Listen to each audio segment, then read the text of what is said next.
How do you see those crunch games against firstly Italy, but then what is set to be probably a pool decider against France? Events obviously dictate. It's most likely the All Blacks will win today.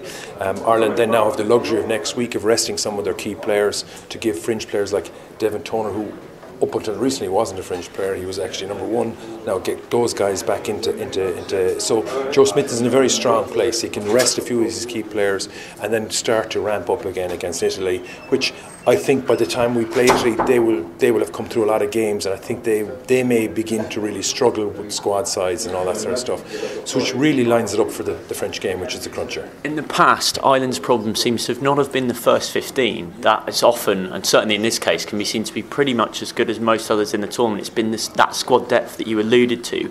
Do you think the squad depth is there this time to get them potentially past the quarterfinals and maybe even further, to have a real run at actually, coming somewhere close to winning this tournament rather than just being sort of a very competitive side, if that makes sense? Yeah, I think regardless of the size of the squad, Ireland need Johnny Sexton, Conor Murray, Paul O'Connell, Robbie Henshaw and others to be on the pitch. That there's no way around that.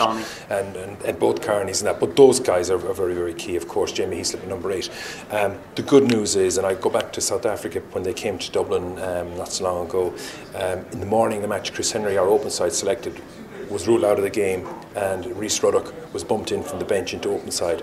And watching him play, there was nothing that indicated to me that he wasn't fully versed in what he needed to do. That tells me that the knowledge has broadened way beyond the starting 15, way out into the 20s and early 30s. That's a massive change in Irish mindset, because up until maybe a couple of seasons ago, if you weren't in the starting 15, it was a degree that you were dropped.